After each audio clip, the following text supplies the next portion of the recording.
Maraming salamat aking Ama sa mga pagkakataon na kayo'y laging nakakadaupang palad namin sa ating tipan ng lugar na itinakda ng Diyos na makapangyarihan. Dahil maraming mahalagang bagay na nararapat kami ipaabot namin sa inyong lugar. Ito'y panahon ng mga salo at samot-sari na mga trahedya na magaganap at nagaganap na. O kaya ang bawat isa ay patuloy na inaatasan ng Diyos na kayo'y manalangin ng ipagkakasa, buong kababaan ng kalooban, sincero at may katapatan, upang kayo man ay laging dinggin ng Diyos na may malinis na pusong kalooban sa tuwing kayo'y nananalangin, humihingi sa Diyos ng bagay na ikaligtas ng inyong mga kapwa-tao sa mundo at sa mga samot-saring salo na magaganap at paparating. Ito'y lagi ninyong itaboy sa pagmimika ninyo ng makalapit kawitan. Huwag ninyong hayaan na maranasan din ng bagsak at mga kaguluhan.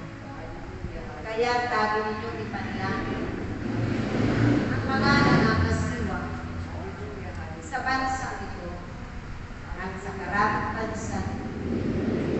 Naway sila man ay laging puno ng pag-ibig sa kanilang paglilingkod sa bayan, sa mga kapwa-tao nila.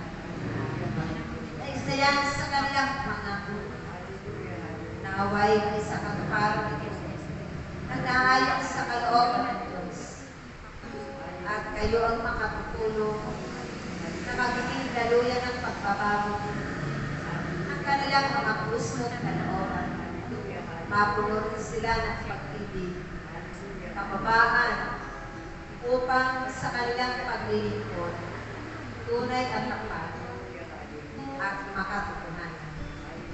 Kaya huwag ninyong ihinto ang inyong paglilingkod. Kayo'y manatili sa piling ng Diyos. Dahil kayo ang mga katuwang ng inyong mga kapwa na kanyang tinakda na tagapaglingkod sa mundo. Sa templo, na naroon din nananalangin ang kanyang mga anak.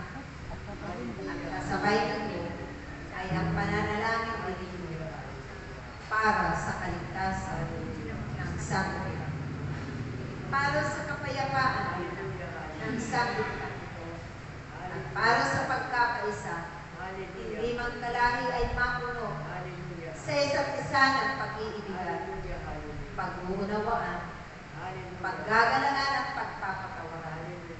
Dahil kayo rin ang magpapakilala ng banal na pangalan ng Diyos sa inyong parurunan na paghayog sa isa't isa. Amen. Nawa, marami kayong matulungan at mapaglingkuran sa ngalan ng Ama, ng Anak, at ng Espiritu Santo. Praise Yahweh.